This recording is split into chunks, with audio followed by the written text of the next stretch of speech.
हरे कृष्णा, हर हर महादेव। आप सभी का दिन शुभ और मंगलमय हो। प्रिय श्रोताओं, आज हम सुनेंगे फाल्गुन मास महात्म्य अध्याय 13। श्री सूत जी कहने लगे, हे धर्मराज, अब मैं धर्मारण्य तीर्थ के उत्तम महात्म्य की दूसरी कथा कहता हूँ। ध्यान से सुनो। धर्मारण्य में सत्यलोक से जिस प्रकार सरस्वती जी लाई गई, वह प्रसंग भी सुनिए। एक समय प्रभात कालीन सूर्य के समान तेजस्वी और सभी शास्त्रों में प्रवीण महामुनि सेवित महर्षि मार्कंडे जी को भक्ति पूर्वक प्रणाम करके सब ऋषिगण कहने लगे, हे भगवान, आपने ब्रह्मा जी की पुत्री जिस सरस्वती नदी को उतारा है, वह दर्शन करने से प्राणियों के पापों का नाश करने वाली और पुण्य देने वाली है। उसके महात्म्य का भी वर्णन कीजिए। तब मार्कंडेय जी इस प्रकार कहने लगे, हे ब्राह्मणों, मैंने शरणार्थियों को शरण देने वाली सरस्वती देवी को भाद्रपद मास के शुक्ल पक्ष की पुण्य में द्वादशी तिथि को धर्मारण्य तीर्थ के अंतर्गत द्वारावती तीर्थ में उतारा था। द्वारावती तीर्थ मुनियों और गंधर्वों से सेवित है। उक्त तिथि को उस तीर्थ में पिंडदान आदि करना चाहिए। उसमें पितरों को दिया हुआ तर्पण दान आदि अक्षय होता है और श्राद्ध करता भी उसके फल को प्राप्त करता है। यह महत्वपूर्ण उपाख्यान पापों का नाशक और पुण्यदायक है। पवित्र वस्तुओं में पवित्र और महापापों का निवारण करने वाला है। सरस्वती जी का जल सभी मंगलों के लिए भी मंगल कारक और परम पवित्र है। प्रभास तीर्थ के मध्य में सरस्वती जी का जो पुण्यमय जल है, वह क्या ऊपर के लोकों में सुलभ है। सरस्वती जी का जल मनुष्य की ब्रह्म हत्या को भी दूर करता है। सरस्वती जी में स्नान और देवता पितरों का तर्पण करके फिर उसके बाद पिंड देने वाले मनुष्य फिर कभी माता का दूध पीने वाले शिशु नहीं होते, अर्थात वे मोक्ष को प्राप्त कर लेते हैं। बार बार जीवन मरण के चक्कर में नहीं पड़ते। जैसे कामधेनु गौएं मनोवांछित फल देने वाली होती हैं, ठीक उसी तरह से सरस्वती नदी भी स्वर्ग और मोक्ष की एकमात्र कारण है। व्यास जी कहते हैं, मार्कंडेय जी ने सरस्वती देवी को यहाँ लाकर बैकुंठ का दरवाजा खोल दिया है। जो फल की इच्छा से यहाँ शरीर त्याग करते हैं, वे उस फल को पाते हैं और अंत में भगवान विष्णु का धाम प्राप्त कर लेते हैं। बहुत अधिक कहने से क्या लाभ है धर्मराज। मनुष्यों को तो सदैव विष्णु लोक प्राप्त करने की इच्छा से द्वारका में ही शरीर त्याग करना चाहिए। द्वारका में मृत्यु को प्राप्त हुए सभी मनुष्य अपने हर पाप से छूटकर अंत में भगवान विष्णु के धाम को जाते हैं।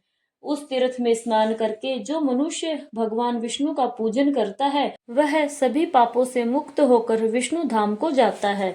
वो सब तीर्थों में उत्तम तीर्थ है, जहाँ साक्षात श्री हरिवास करते हैं और उस तीर्थ में रहने वाले मनुष्य के सभी पापों को हर लेते हैं। द्वारका तीर्थ मोक्ष चाहने वालों को, मनुष्य को मुक्ति दिलाने वाला, धनार्थियों को अर्थात धन की इच्छा रखने वालों को धन देने वाला, आयु सुख और सभी मनोवांछित फल प्रदान करने वाला है। जो मनुष्य वहां एकादशी तिथि को उपवास करके श्राद्ध करता है, वह नरकों से भी सभी पितरों का उद्धार कर देता है। वहां द्वारका के पास में ही मार्कंडेय जी से उपलक्षित एक गोवत्स नामक तीर्थ भी है, जो पृथ्वी में सभी जगह विख्यात है। उस तीर्थ में जगतपति उमाकांत भगवान शिव गाय के बछड़े के रूप में अवतरित होकर स्वयं भूलिंग रूप से विराज रहे हैं। पूर्व काल में बालाहक नाम के एक शत्रु विजयी राजा थे, जो महान बलवान और भगवान शिव जी के परम भक्त थे। एक दिन जब वह शिकार खेलने में मगन थे कि उनकी किसी पैदल सैनिक ने हिरणों के झुंड में से गाय के एक बछड़े को देखकर राजा से कहा, हे राजन, मैंने हिरणों के झुंड में एक गाय का बछड़ा देखा है, जो उन्हीं में हिला मिला हुआ है। उसकी माँ तो उसके साथ है ही नहीं। तब राजा ने अपने नौकर से कहा कि मुझे तो उस बछड़े को दिखा। तब उस पैदल सेवक ने वन में जाकर राजा को वह बछड़ा दिखाया। उस समय पैदल सैनिकों के भय से हिरणों का वह झुंड पीलू वृक्ष की झाड़ी की ओर भाग गया। तब गाय का बछड़ा भी ठीक उन्हीं की तरह दौड़ लगाता हुआ उसी ओर चल दिया, जहां वो सारे हिरण गए हुए थे।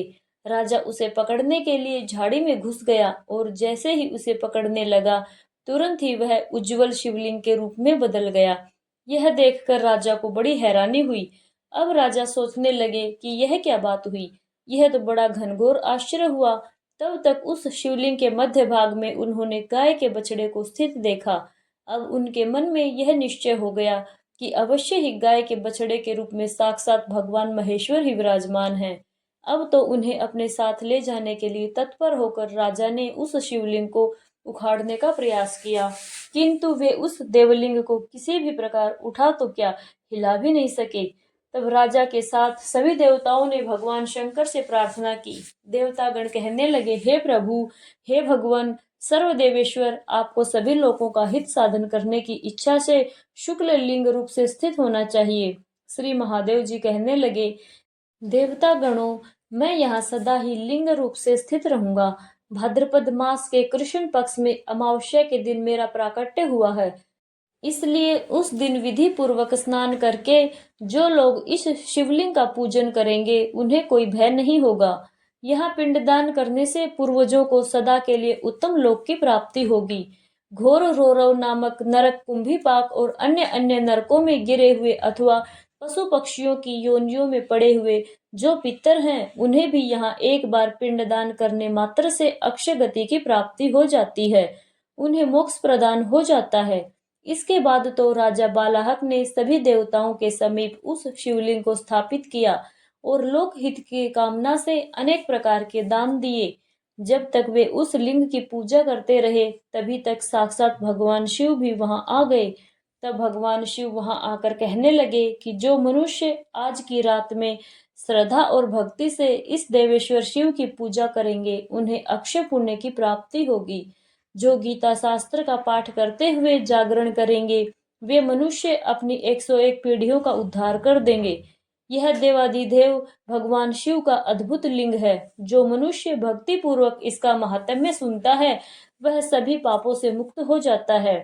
गोवत्स नाम से विख्यात शिवलिंग मनुष्यों को परम पुण्य प्रदान करने वाला है। वह अनेक जन्मों के पापों का नाश कर देता है, ऐसा मार्कंडेय जी का कहना है। जिनका मन पाप से दूषित है, जिनके मन में पाप ही पाप भरे हुए हैं, उनके पाप युक्त शरीर की शुद्धि के लिए उस तीर्थ में स्नान अति आवश्यक है। गोवत्स तीर्थ में एक बार किया हुआ स्नान भी मनुष्य को रुद्रलोक प्रदान करने वाला है। और वहां पर खासकर भाद्रपद मास में उस पक्ष के अंत में कूप के तट पर तर्पण और श्राद्ध करने से कलयुग में पितरों को सबसे अधिक तृप्ति मिलती है। गया जी में 21 बार तर्पण करने पर पितरों को जो परम तृप्ति होती है, वह गंगकूप में केवल एक बार तर्पण करने से ही मिल जाती है। गोवत्स महादेव के पास में ही गंगकूप भी विद्यमान है। वहां तिल और जल से भी तर्पण करने पर पितृ सद्गति को प्राप्त होते हैं, नरकों से छूट जाते हैं। उस तीर्थ में मुनीश्वर गण गोदान की प्रशंसा करते हैं। वहां पर 2 पीलू के वृक्ष स्थित हैं। वही मुनि सेवित गोवत्स तीर्थ हैं, जो स्नान से स्वर्ग देने वाला, आचमन करने से पाप की शुद्धि करने वाला, कीर्तन करने से पुण्य देने वाला और दर्शन करने से मोक्ष प्रदान करने वाला है। गोवत्स तीर्थ से नैऋत्य कोण में लोह यष्टि दिख पड़ती है। वहां स्वयंभू लिंग के रूप में साक्षात भगवान शंकर जी विराजमान हैं। भाद्रपद मास की अमावस्या के दिन लोहिष्टि में श्राद्ध करने पर पितृ प्रेत योनि से मुक्त होकर स्वर्ग लोक को चले जाते हैं। पितृ लोग यह कहते हैं कि क्या हमारे कुल में भी ऐसा कोई पुरुष उत्पन्न होगा जो श्राद्ध पक्ष में आश्विन मास की अमावस्या के दिन लोही यष्टि तीर्थ में हमारे लिए तिल जल पिंडदान अथवा केवल जल ही प्रदान करेगा। तब मुनि कहते हैं कि अगर पितृ अधिक प्रिय हों तो भाद्रपद अर्थात आश्विन मास की अमावस्या तिथि को उनके लिए अवश्य ही श्राद्ध करना चाहिए। जो सरस्वती जी के जल में स्नान करके दूध से और सफेद तिलों से पितरों का तर्पण करता है, उसके पितर अवश्य ही तृप्त हो जाते हैं। लोहिष्टि तीर्थ में भक्ति भाव से तर्पण करने पर मनुष्य स्वयं भी तृप्ति को प्राप्त होता है। जल देने वाला तृप्ति और अन्न देने वाला अक्षय सुख प्राप्त करता है। फलों का दान करने वाला पितृभक्त पुत्र और अभय देने वाला आरोग्य लाभ करता है। न्यायोपार्जित अर्थात न्याय विधि से किसी को बिना सताए जो धन अर्जित किया जाता है, किसी का दिल दुखाए बिना जो धन अर्जित किया जाता है, उस धन में से अगर थोड़ा सा भी दान दिया जाए तो वह महान फल देने वाला होता है। उस तीर्थ में स्नान करने से मनुष्य भगवान शिव का पार्षद हो जाता है। यह था फाल्गुन मास महात्म्य का आज का अध्याय। प्रिय श्रोताओं, अब सुनिए सीता माता के नित्य नेम की कहानी। इस कहानी को सीता माता कहती थी और प्रभु श्री राम सुना करते थे। एक दिन श्री राम भगवान को किसी काम के लिए बाहर जाना पड़ा, तो सीता माता कहने लगी कि भगवान, मेरा तो 12 वर्ष का नित्य नेम है, अब आप बाहर जाएंगे तो मैं अपनी कहानी किसे सुनाऊंगी। तब श्री राम ने कहा कि सीते, आप कुएं की पाल पर जाकर बैठ जाना और वहां पर जो भी औरतें पानी भरने आएंगी उन्हें अपनी कहानी सुना दिया करना। सीता माता कुएं की पाल पर जाकर बैठ गई। तभी एक स्त्री आई। उसने रेशम की जरी की साड़ी पहन रखी थी और सोने का घड़ा ले रखा था।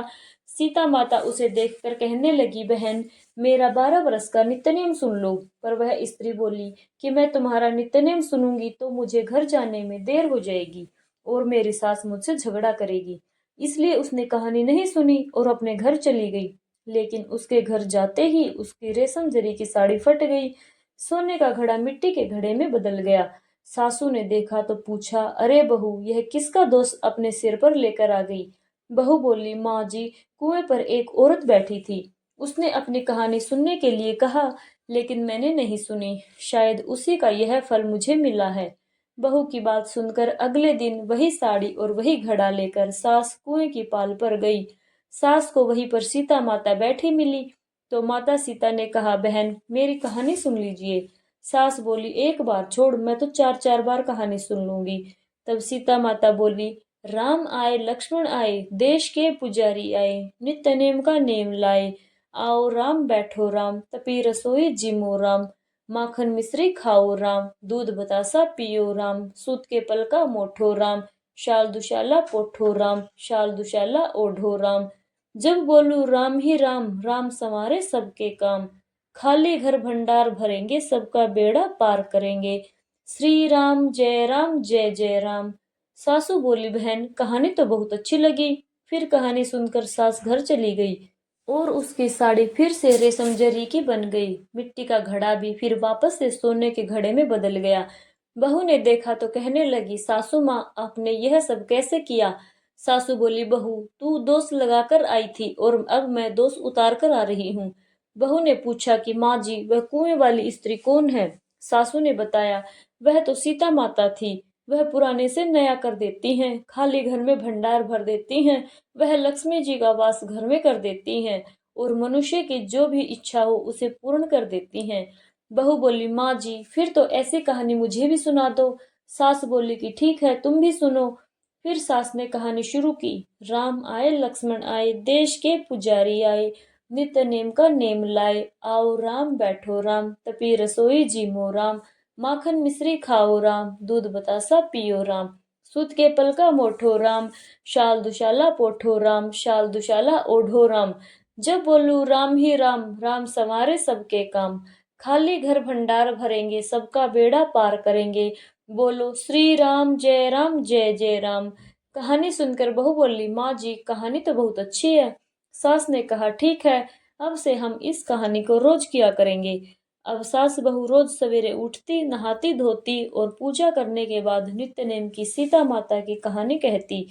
एक दिन की बात है, उनके यहाँ पड़ोस की एक औरत आई और बोली कि बहन, जरा सी आँच तो देना। तो बहू बोली कि आँच तो अभी हमने जलाई ही नहीं है। पड़ोसन बोली, तो फिर तुम सुबह 4 बजे उठकर क्या करती हो?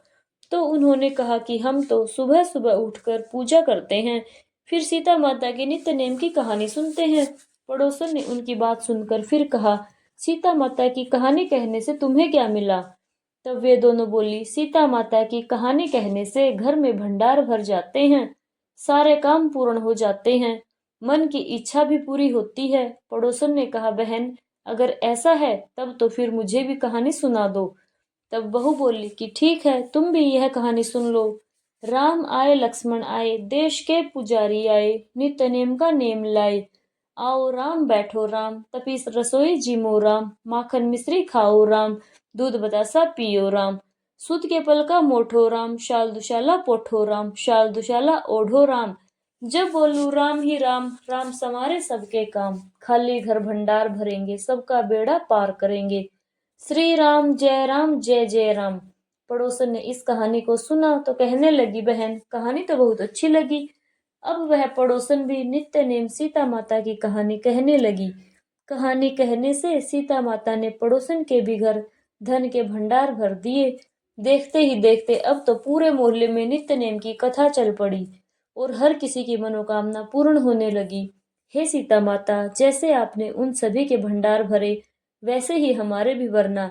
कहानी कहने वाले, सुनने वाले और हुकारे भरने वाले सबके भंडार भरना। प्रेम से बोली सीता मैया की जय।